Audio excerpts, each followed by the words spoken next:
Congress is officially back in session, which means Donald Trump's crazies and cultists in House and Senate are back in full force. And that unfortunately includes Marjorie Taylor Greene, who is having as much fun as she possibly could today in a hearing which didn't end up going too well for her. She got out over her skis a little bit, was trying to make jokes, was trying to interrupt Democratic Congressman Robert Garcia, and he quickly shut her up and shut her down in a takedown I can't wait to get into. But before we do, if I could quickly ask you to leave a like on this video, and if you haven't already and you enjoy our channel, to hit that subscribe button. It goes a long way, and it really means the world to me. Now, this hearing specifically was on COVID-19 and pandemic preparedness. Not a committee that Marjorie Taylor Greene should be on, except to troll, which is exactly what she was doing. So before we get into Robert Garcia's shutdown of her, I want to hear a bit of what MTG had to say. Preparing for the next pandemic is actually recognizing that the last pandemic resulted in crimes against humanity.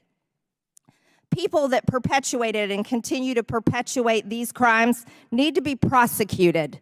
And that needs to be starting in the next administration, and I'm pretty sure our next Attorney General will do that, and I look forward to seeing that happen. Mr. Chairman, I yield back the remainder of my time.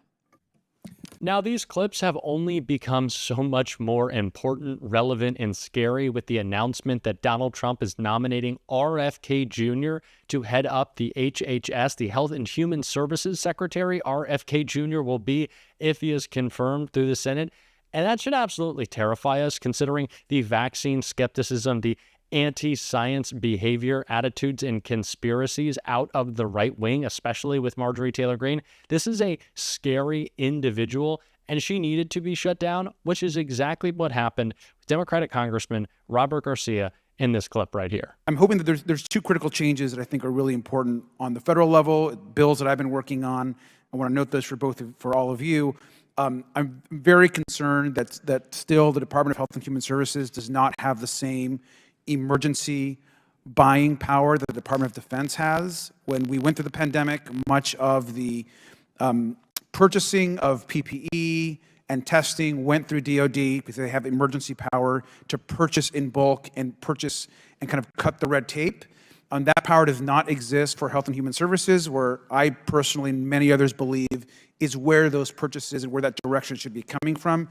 It should be coming from HHS, not from DoD, or at least it should have the same purchasing power. So that's something that we're working on. We have a bill on that. The second issue I want to note for members of the committee is we have to get to a point where we fully fund the CDC's National Wastewater Surveillance System. Can't express how important this is in preventing future pandemics. This is woefully underfunded, and we have a huge opportunity to allow and provide the CDC the resources they need to ensure that we are using this incredible resource now and being able to track viruses and pandemics in the future, and that we're funding this at its full level and not actually cutting the CDC and this program. So those are things that are very concerning to me. And I want to say one other thing which I think is important. It's my last opportunity.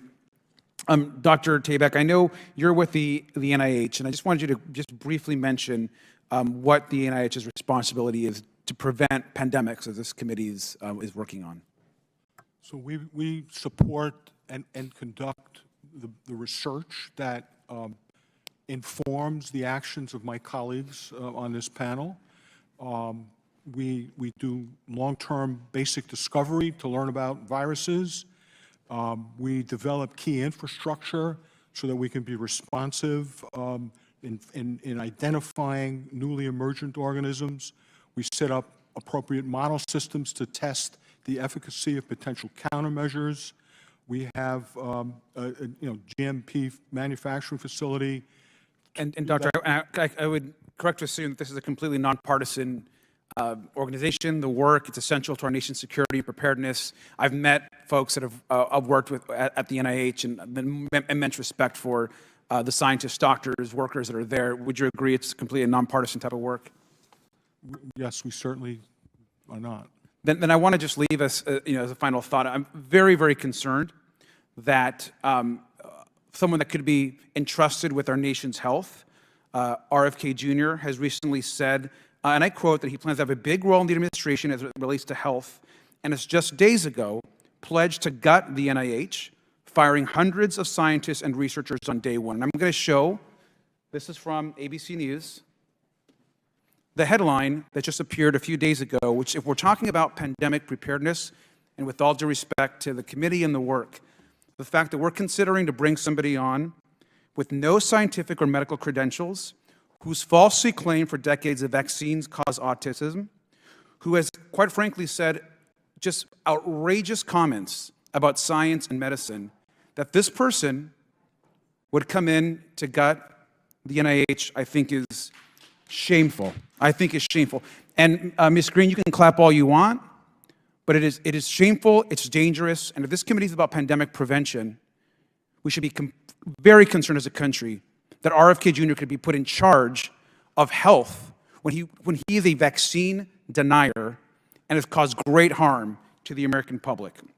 I want to say just finally that I'm very concerned that someone that wants to gut the NIH, HHS, and other services could be put in charge of health of any kind in this country. And so I want to thank you, sir, for your service. We lost over 1 million American lives during the pandemic, and Marjorie Taylor Greene is clapping and making a joke out of it. These people don't actually care about governing. And now they're in the majority, and now RFK Jr. might be HHS secretary, and now we might see one of the greatest assaults on science we have ever seen in American history. And that should terrify us. People are going to be hurt because there are no adults in the room. Just the craziest conspiracy theorists, just the most unqualified cultists, and we have to call them out for just how ridiculous and dangerous they are. Like, listen to Lauren Boebert right here. I already find myself on many lists, I'm sure. So I speak my mind often, so why not just keep going with it? May as well just go all out and say it. The earth is flat, birds are government drones, and we've never set foot on the moon, and Joe Biden received 81 million votes in the 2020 election. So let's just see how many lists we could get on here today. These are now the people in charge, the people with power, the people with authority, the people making decisions, pushing conspiracies in front of Congress. In our cabinet, we will have some of the most deranged individuals we have ever seen. Even more so than the first Trump administration, Donald Trump is bringing his worst to Washington. And, of course, Matt Gaetz was the surprise yesterday, but it only gets worse with the RFK Jr. announcement. And the only hope we can have right now is that we can put enough pressure on a Lisa Murkowski, a Susan Collins, some of the more establishment Republicans in the Senate, and get them to push back, because these people are unserious. And the perfect description of them came from Jasmine Crockett right here. I mean, we are just in uncharted territory. But if anybody is surprised, then I say you haven't been paying attention.